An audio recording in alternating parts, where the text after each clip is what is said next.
জি sir. ওকে, আসসালামু আলাইকুম। আবারও একবার সবাইকে সালাম। মূলত আমরা অ্যাক্টিভিটি বেসড কস্টিং শিখবো, এবিসি কস্টিং যাকে সংক্ষেপে বলা হয়। ঠিক আছে। এখন এবিসি কস্টিংটা মূলত ওভারহেড এবং যেটা আমরা আসলে ওভারহেড কস্টিং করতাম, আগে অ্যালোকেশন করতাম, সেটার একটা নতুন রূপ হচ্ছে এবিসি কস্টিং। ঠিক আছে। মানে অ্যাক্টিভিটি বেসড কস্টিং পুরাতন ওভারহেড বন্টনের পদ্ধতিকে মূলত মডিফাই বা জাস্টিফাই করা, মানে মডিফাই বা একটু মোর কারেক্ট করার জন্য এই অ্যাক্টিভিটি বেসড কস্টিং এর আবিষ্কার। এখান থেকে আমরা দেখতে পারি মূলত অ্যাক্টিভিটি বেসড কস্টিং হলো ওভারহেড বন্টনের একটা পদ্ধতি। তার মানে ওভারহেড আমরা আগে বন্টন করতাম, আগে ওভারহেড বন্টন করতাম। বেশ কতগুলো পদ্ধতি ছিল আমাদের। তার মধ্যে প্রাইমারি ডিস্ট্রিবিউশন ছিল, সেকেন্ডারি ডিস্ট্রিবিউশন ছিল, এবং সেই ক্ষেত্রে আমরা সাধারণত ওভারহেড বন্টন করতে গেলে যে কোনো একটা ভিত্তিতে আমরা বন্টন করতাম। ঠিক আছে। আর এখন এই অ্যাক্টিভিটি বেসড কস্টিং এ আহ কেবলমাত্র তোমার এই একটা ভিত্তিতে বন্টন না করে বহুগুলো ভিত্তিতে বন্টন করা হয়। সেই জন্য এটাকে মানে প্রত্যেকটার এ অ্যাক্টিভিটি অনুযায়ী এটাকে বন্টন করা হয়। যেমন আমরা প্রথমে কস্টের অ্যাক্টিভিটিস গুলা নির্ধারণ করি, তারপরে এর ব্যয়গুলো বের করি, আর তারপরে এটাকে আমরা প্রোডাক্ট সার্ভিস বা অন্য অন্য ডিপার্টমেন্টে আমরা বন্টন করি আর কি। ঠিক আছে। তো এই এটা মূলত যে আগের পদ্ধতি ঠিক পরিপূরক বা রিপ্লেসমেন্ট সেরকম না, বরং আগের পদ্ধতিতে শুধু ওভারহেড বন্টন করা হইতো। আর এখানে ওভারহেডের বাইরেও যে কস্ট গুলো আছে, মানে এই যেটাকে বলা হয় আহ, অন্য অন্য ব্যয়, আদার কস্ট গুলোকে এই অ্যাক্টিভিটি বেসড বন্টন করা হয়। তো যখন আমরা এই অ্যাক্টিভিটি বেসড কস্টিং করব, তখন আমাদের এই বেস্ট কতগুলো কস্ট ড্রাইভার এবং অ্যাক্টিভিটি অ্যাক্টিভিটি এবং কস্ট ড্রাইভার জানতে হবে। এখন কস্ট ড্রাইভার বা কস্ট পুল কি? কস্ট ড্রাইভার হচ্ছে যেই, মানে যে ভিত্তির উপরে ভিত্তির উপরে মানে বেস করে বা ভিত্তি করে, মানে যেই কাজের উপরে বেস করে মানে কস্ট গুলো বন্টন করা হয় সেগুলোকে বলা হয় কস্ট ড্রাইভার। তো আমরা কিছু কস্ট ড্রাইভার দেখি দেখি এখানে। আচ্ছা, তাহলে এই তোমার অ্যাক্টিভিটি বেসড কস্টিং এর মূলত কার্যাবলীকে চারটা ভাগে ভাগ করে। অ্যাক্টিভিটি বেসড কস্টিং এ আমাদের যত আহ, বন্টন আছে, আহারে কপাল,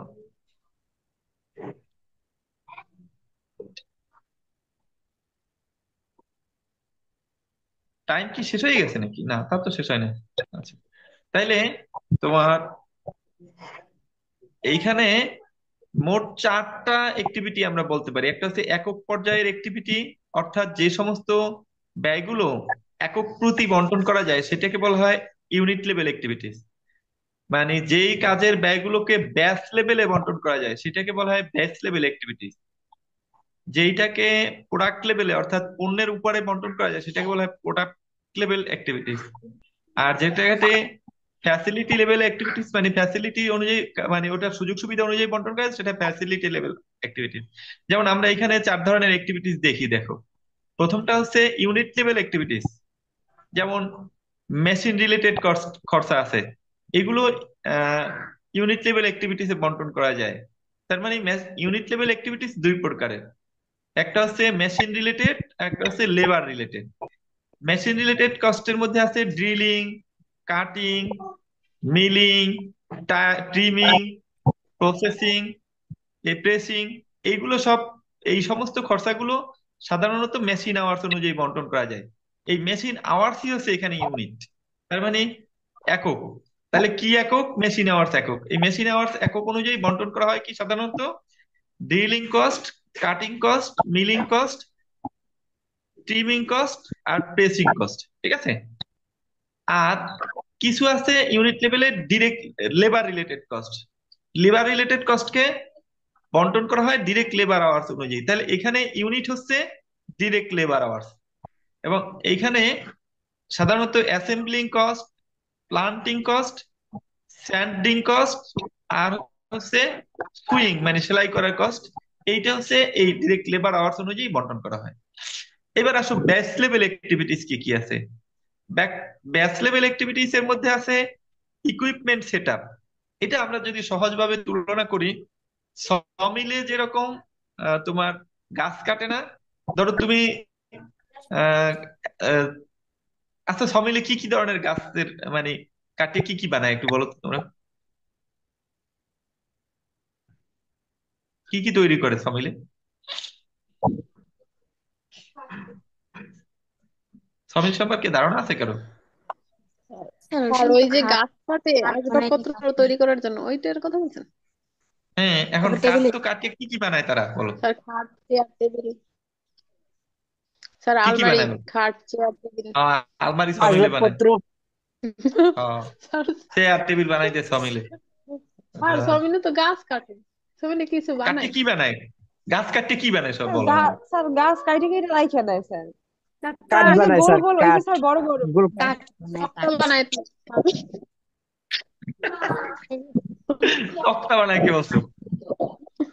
স্যার আমি, আচ্ছা তক্তা ছাড়া আর কি বানায় সেটা বলো। আহ, স্যার কি বলবো, গাছ কিছুই স্যার কাটে বলা একটা যায় কাঠ না। সাইজ বানাই। করে কেটে কেটে রাখে স্যার, ওটা কি বলে? সেটাই তো, খাস ধরো কাঠ কেটে হয় তক্তা বানাবে, খুঁটি বানাবে, না হয় হ্যাঁ পায়া বানাবে, না হয় চেয়ারা বানাবে, না হয় স্যার তোমার এটা, এইরকম কি কি আইটেম বানাইতে পারে সেটা বলো। হুম, স্যার এটা তো আসবাবপত্রের উপরে ই করে নির্ধারণ করে যে কোন সেটাই আসবাবপত্রের তো, জন্য এই গাছটা আসবাবপত্রের কাটা উপরে হয়েছে। ডিপেন্ড করে কাঠকে কত ভাগে মানে কাটা যায় বলো। এক নাম্বার হচ্ছে তক্তা কত কাটা যায়। ভাবে, স্যার হ্যাঁ, এটা ওই এক নম্বর শ্রমিকরা যে কাটেছি বলতে পারবে। তক্তা কাটা যায়। দুই নাম্বার হচ্ছে চেয়ার টেবিল বানাইলে পায়া কাটা লাগে। তারপরে হচ্ছে গিয়ে খুঁটি, তোমার রুয়া, চেরা, এই তো পাইছি লাইন, পাইপ। লাইনে আসি, এই লাইনে আসছে এখন এতক্ষণ পর্যন্ত পাই দৌড়। ঠিক আছে, জি স্যার। এখন বলো দৌড়ের সেট আপ আর তক্তার পায়া না সেট আপ জানি কি কি এক? বলে স্যার, ওই খাট না টাট স্যার, বানায়, টেবিল। দৌড়ের সেট আপ একরকমের, আবার ওই সেট আপ হ্যাঁ, অন্যরকম। আচ্ছা তুমি ধরো কতক্ষণ হুম, এ, না স্যার এক না। তক্তা কাটলা, এরপরে যদি চেহারা কাটতে চাও তাহলে কি তোমার মেশিনে কতক্ষণ ওই পর্যন্ত ওই যে স্যার কাটকুট দৌড়টা চেঞ্জ করে হইবে সাইজ চেঞ্জ মোটা করতে হবে আর কিনা? তক্তাটা হইবে পাতলা। স্যার হুম। দৌড় আচ্ছা কি? এখন যদি তুমি আহ দৌড়, দৌড় হচ্ছে তোমার কাঠামো স্ট্রাকচার তৈরি করার জন্য এই খুঁটির দুই মাথায় দুইটা তক্তাই দেওয়া হয় যেটা মোটা টাইপের হয়, ওইটা স্ট্রাকচার তৈরির জন্য। যেমনটা আমরা বিল্ডিং তৈরি করার ক্ষেত্রে তোমার তৈরি করি না, ওই যে বিল্ডিং ওই তৈরি করার ক্ষেত্রে, স্যার আমারও তো মনে নেই। বিল্ডিং কি করার যেন, ক্ষেত্রে আমরা কি করি খুঁটির সাথে বেশ, মানে কি দেই, বিম, রুয়া, রুয়া, রুয়া রুয়া কাঠি। না হ্যাঁ বিম বেশ। দেই, ভীম। বিম, আমরা বিম। বিম দেই না, জি স্যার। তো খুঁটির সাথে দৌড়টা এই বিমের মতো কাজ করে। ঠিক আছে, হুম হুম। এইটা আর কি। তো যাই হোক, আমি মূলত এটা বুঝাতে চাই না, আমি বলছি যে ধরো কাঠ কাটার ক্ষেত্রে তক্তার পরে যদি আমরা সেট আপ দিয়ে তক্তার পরে যদি চেয়ারা কাটতে চাই তাহলে হুম। আমাদের আরেকটা সেট আপে যাইতে হয়। তার মানে ওই ইকুইপমেন্ট সেট আপ আমাদের চেঞ্জ করতে হয়। তার মানে প্রত্যেকটা জিনিসের এক ব্যাচ তৈরি হলো, ধরো তক্তা একটা ব্যাচ, চেয়ারা একটা ব্যাচ, আহ দৌড় একটা ব্যাচ, এই প্রত্যেকটা ব্যাচ যখন চেঞ্জ হবে তখন এক একটা সেট আপ চেঞ্জ করবে। জি আর এই স্যার। সেট আপের যে খরচ সেটা নাম্বার অফ সেট আপ অনুযায়ী বন্টন হবে। হুম। তারপর পারচেসিং অর্ডার, ধরো যে আমরা যদি আহ শাড়ি বা কাপড়ের ব্যবসা করি সেক্ষেত্রে আমরা একবারে ধরো অর্ডার দিলাম শাড়ির অর্ডার, একবার দিলাম ওড়নার অর্ডার, একবার দিলাম তোমার আহ কাপড়ের অর্ডার, সেইটা হচ্ছে গিয়া পারচেসিং অর্ডার। এটা বন্টন হবে নাম্বার অফ পারচেস অর্ডার অনুযায়ী। ইনস্পেকশন মানে পরিদর্শন, এটা সাধারণত বন্টন হবে নাম্বার অফ ইনস্পেকশন আর ইনস্পেকশন টাইম অনুযায়ী। আর ম্যাটেরিয়াল হ্যান্ডলিং, এইটা সাধারণত বন্টন হবে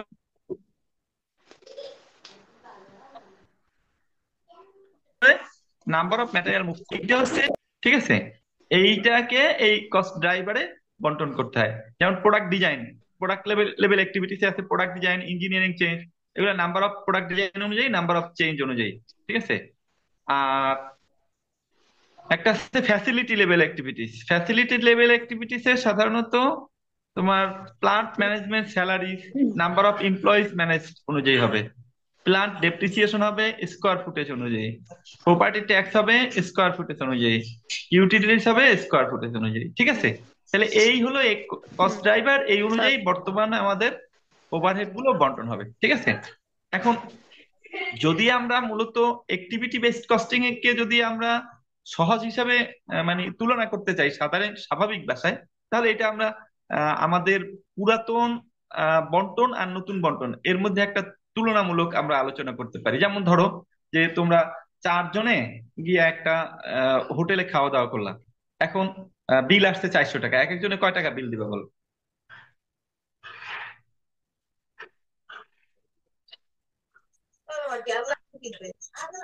স্যার 100। 100 টাকা বিল দিবা। এটা কিভাবে নির্ধারণ করলা? স্যার ইকুয়াল সমান এটা সবাই। তো ওই সবাই 400 সমান টাকা হারে বন্টন করে দিলা। 4 জন খাইতেছে, হয়, সমান হারে। হ্যাঁ, 400 টাকা 4 জনের মধ্যে সমান হারে ভাগ করে দিছো, কারণ এটা হচ্ছে সমান ভাবে। তোমরা করছো কি ইউনিট ইউনিট লেভেল বন্টন করছো। ইউনিট লেভেল মানে কি, এটা হচ্ছে পার ইউনিট কস্ট হিসাবে বন্টন করে দিছো। পুরাতন পদ্ধতিতে মূলত ওভারহেড বন্টনের 6টা পদ্ধতি আছে। একটা হচ্ছে গিয়ে তোমার আহ তোমার material based on labour based on prime cost based on machine hour based on labour hour based on unit of production. তাই ইউনিট অফ প্রোডাকশন মানে ইউনিট বেসড বন্টন করে দিয়েছে 4 জন 400 টাকা।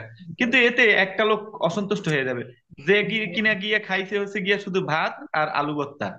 সে খাইছে ভাত আলু ভর্তা, আরেকজনে খাইছে 2 পিস গরুর মাংস, আরেকজনে খাইছে যাইয়ে তোমার কই মাছ, এরকম বিভিন্ন ধরনের খাবার খাইছে। কিন্তু বিল আসছে প্রত্যেকের 100 টাকা। যেই লোকটা আলু ভর্তা খাইছে সে কি মনে মনে কি বলবে বলতো? আমি বিল দিতে চাইবো না। ওদের মধ্যে 50 টাকা দিলাম। আচ্ছা, যেই লোকটা দুই দুই দুই দুইটা গরুর গোস্ত খাইছে সে কি বলবে?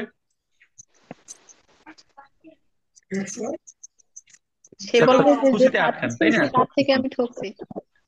হ্যাঁ, সুতরাং এই যে সমস্যাটা দূর করার জন্যই অ্যাক্টিভিটি বেসড কস্টিং এর উদ্ভব। তখন কি হবে, বন্টন হবে কিভাবে, কে কতটুকু খাইছে, কে কয় প্লেট ভাত খাইছে, তাহলে ভাতের প্লেট কত করে পড়ছে, তাহলে ওই অনুযায়ী প্লেটের দিয়া গুণ করিয়া ভাতের দাম বাহির করলো। এবারে কে গোস্ত খাইছে তার গোস্তের দাম বাহির করলো ওইভাবে। কে খাইছে আলু ভর্তা, সেই অনুযায়ী দাম আসছে কত, সেই অনুযায়ী বন্টন করে। তাইলে দেখা যাবে একজন আর বিল আসছে 40 টাকা, একজন আর বিল আসছে 250 টাকা, একজন আর বিল আসছে তোমার 150 টাকা। তার মানে কি, তাদের অ্যাক্টিভিটি অনুযায়ী বন্টন হয়ে গেল। ক্লিয়ার? হুম। তো এইটা পুরাতন পদ্ধতির ওই সমস্যা থাকার কারণেই অ্যাক্টিভিটি বেসড কস্টিং এর আবিষ্কার হয়েছে। এখন আমরা তাহলে অ্যাক্টিভিটি বেসড কস্টিং এর কিছু এক্সাম্পল দেখি। ঠিক আছে, আচ্ছা আপু, okay start.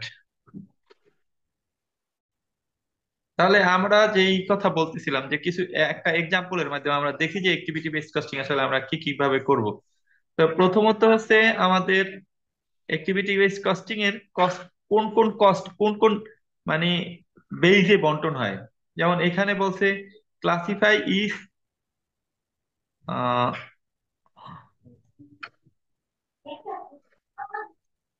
classify each of the activities above as either a unit level, batch level, product level or organization substance activity। তার মানে এই যে কাজগুলো আছে এই কাজগুলো কোনটা কোন লেভেলে পড়ে, এই মাত্র তো আমরা 4টা লেভেল পড়ে আসছি, সেই 4টার মধ্যে কোনটা এইটাতে পড়ে, যেটা ওই যে ইউটিলিটি লেভেল অর্গানাইজেশন সাবস্টেন্স লেভেলে আর কি দেখানো হয়েছে। তো প্রথমে হচ্ছে রিসিভ র material from supplier. Supply, supplier থেকে র ম্যাটেরিয়াল রিসিভ করা, এইটা সাধারণত আমরা র ম্যাটেরিয়াল প্রতি ব্যাচে ব্যাচে রিসিভ করি, সুতরাং এটা batch level activity. Number 2, issue purchase unit for a job. কোনো জবের জন্য যাই পণ্য কিনলাম সেখান থেকে দিয়ে দেওয়া, মানে কি আমরা কোনো কাজের জন্য আর কি প্রোভাইড করা, সেই ক্ষেত্রে আমরা ব্যাচ টু ব্যাচ দিতে পারি, এটা batch level activity. Design new product, এইটা হচ্ছে গিয়া unit level activities. Manages parts inventories, পার্টের যে ইনভেন্টরি অর্থাৎ ওই যে যন্ত্রপাতির পণ্য সেগুলো ম্যানেজ করা, এটা হচ্ছে প্রোডাক্ট লেভেল অ্যাক্টিভিটিস। কিছুটা মুখস্থ করে নিতে হবে। Do rough milling work on products, মানে প্রোডাক্টের জন্য কিছু রাফ ওয়ার্ক করে নেয়, এটা হচ্ছে অর্গানাইজেশন সাস্টেনিং লেভেল। তারপরে interview and process new employment in the personal department, এটা হচ্ছে প্রোডাকশন লেভেলের activities. Perform periodic preventive maintenance on general use equipment, এটা অর্গানাইজেশন সাস্টেইনিং লেভেলের। Use the general factory building, এটাও অর্গানাইজেশন সাস্টেইনিং লেভেলের। এরপরে আমরা আসি এই যে একটা অঙ্কে সরাসরি বিটুতে দেখো, এটা মূলত অ্যাক্টিভিটি বেসড কস্টিং এর না, এটা হচ্ছে আমাদের আহ পুরাতন ট্রেডিশনাল মেথডের অঙ্ক। এখন তাহলে ট্রেডিশনাল মেথডের অঙ্ক অ্যাক্টিভিটি লেভেলে কেন দেওয়ার উদ্দেশ্যটা কি? মানে আমরা যে চেঞ্জ করছি সেই চেঞ্জটা বোঝার জন্য পুরাতনটাকে একটু স্মরণ করা আর কি। পুরান পদ্ধতিতে কিরকম আমরা করতাম, নতুন পদ্ধতিতে কি করবো, সামনে নতুন পদ্ধতি আসবে, এটা পুরাতন পদ্ধতি। ঠিক আছে, তাহলে পুরাতন পদ্ধতিতে কি কি ছিল, ধরো একটা ডিলাক্স প্রোডাক্ট, সেখানে পার ইউনিটে ম্যাটেরিয়াল লাগতো 54 টাকা, লেবার লাগতো 5 টাকা, আর এতে 1 ঘন্টা লাগতো লেবার আওয়ার, উৎপাদন হতো 15,000 ইউনিট একটা আর কি 1 ঘন্টা। আর স্ট্যান্ডার্ড উৎপাদন করতে 38 টাকার ম্যাটেরিয়াল লাগতো, 6 টাকা 80 পয়সার লেবার লাগতো, আর প্রত্যেকটা ইউনিট তৈরি করতে 0.8 ডিরেক্ট লেবার আওয়ার্স লাগতো। এখন বলছে company has traditional costing system in which manufacturing overhead is applied to his based on direct labour hour. Manufacturing overhead যেটা, সেটা বন্টন হয় লেবার আওয়ারের ভিত্তিতে। Data concerning manufacturing overhead and direct labor hour for the upcoming year appear below. Estimated total manufacturing overhead is 3 lakh, আর সেখানে direct labour hours লাগবে হচ্ছে 1 লাখ। তাহলে পার আওয়ারে কত টাকা পড়ে? স্যার 3 টাকা। পারা বলতে 3 টাকা। এটা ট্রেডিশনাল পদ্ধতি, মানে পারি আওয়ার বেস, বললাম তো 6টা বেসের মধ্যে একটা আওয়ার বেস। তো determine the unit product cost of the deluxe and standard product under the company traditional costing system. পুরাতন পদ্ধতিতে করো, তাতে লেবার আওয়ার অনুযায়ী ওভারহেড নির্ধারিত হবে। তাহলে পার ডিরেক্ট লেবার আওয়ার হচ্ছে 3 টাকা, ডিলাক্সে ম্যাটেরিয়াল লাগে 54 টাকা, লেবার হচ্ছে 9 টাকা, প্রাইম কস্ট কত হয় তাইলে?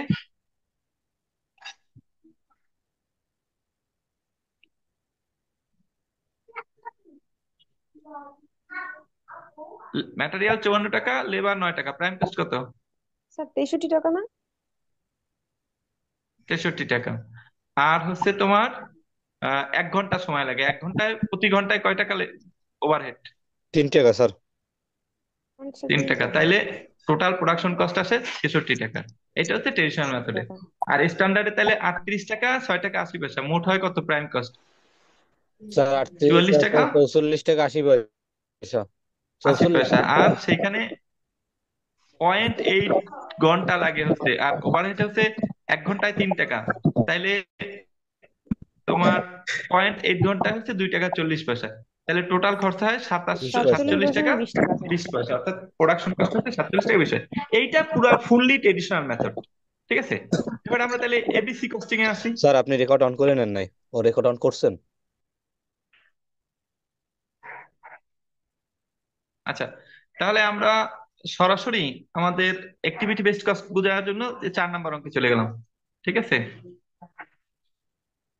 শুনতে পাও? জি জি স্যার, স্যার, শুনতে শুনতে পাই। পাই। ওকে, তাহলে এইখানে দেখো 4 ধরনের কস্ট পুল দেয়া আছে। একটা হচ্ছে order size cost pool, order customer order, product testing, are telling, কি জানো এইটা হচ্ছে সেলস, সম্ভবত সেলস। ঠিক আছে, তো এই যে মানে খরচাগুলো, এই খরচাগুলোর কি মূলত কস্ট পুল বলা হয়। আর এই খরচাগুলো ভাগ করার যে বেস, সেটাকে বলা হয় কস্ট ড্রাইভার। ঠিক আছে, আর এই কস্ট পুলকে কস্ট ড্রাইভার দিয়ে ভাগ করলে যে রেট আসে সেটাকে বলা হয় অ্যাক্টিভিটি রেট। তো এখানে বলা আছে order size number of direct labour অনুযায়ী গঠন হয়, প্রত্যেক ডিরেক্ট লেবার 10 টাকা। কাস্টমার অর্ডার, এইখানে যে খরচা হবে সেটা বন্টন হবে নাম্বার অফ কাস্টমার অর্ডার অনুযায়ী, এবং সেটা 150 টাকা পার কাস্টমার অর্ডারে। প্রোডাক্ট টেস্টিং এ যে খরচা হবে সেটা নাম্বার অফ আওয়ার্স অনুযায়ী বন্টন হবে, এবং পার টেস্টিং আওয়ারে 45 টাকা।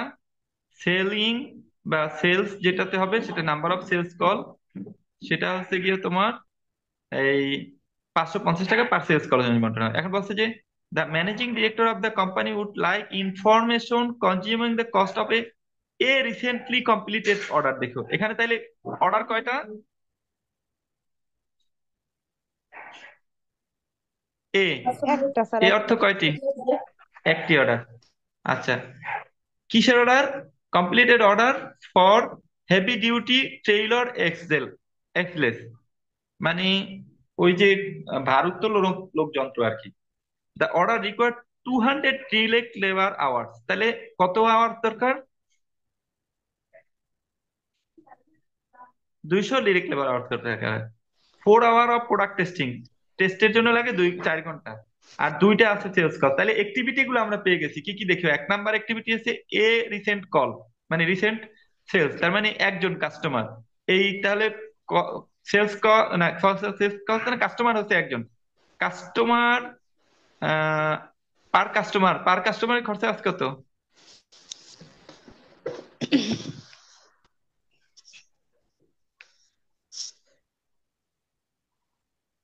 কত আছে পার কাস্টমারের খরচা দেখো?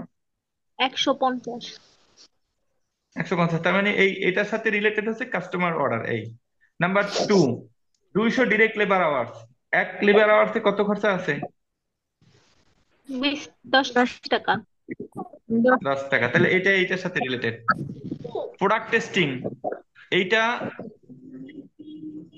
কোনটার সাথে রিলেটেড? প্রোডাক্ট টেস্টিং এর সাথে স্যার। প্রোডাক্ট টেস্টিং এর সাথে, এবং পার টেস্টিং এ কত টাকা? পার টেস্টিং আওয়ারে কত টাকা? 45। 45 টাকা। এবারে সেলস কল, 2 সেলস কল কার সাথে রিলেটেড? স্যার 550 সেলস কল, ওটা হচ্ছে গিয়ে স্যার সেলিং নাকি?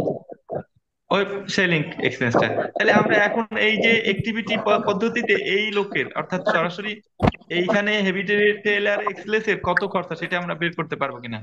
জি স্যার, বের করা যাইবে তাহলে স্যার। দেখো, প্রথমত অর্ডার সাইজের কস্ট হচ্ছে 10 টাকা করিয়া, 200 ঘন্টায় 2000। কাস্টমার খরচা হচ্ছে এক কাস্টমার 150 টাকা। টেস্টিং এ হচ্ছে 4 ঘন্টায় 180 টাকা। সেলস কল হচ্ছে 2 সেলস কলে 1100 টাকা। এইটাই মূলত এবিসি কস্টিং পদ্ধতি।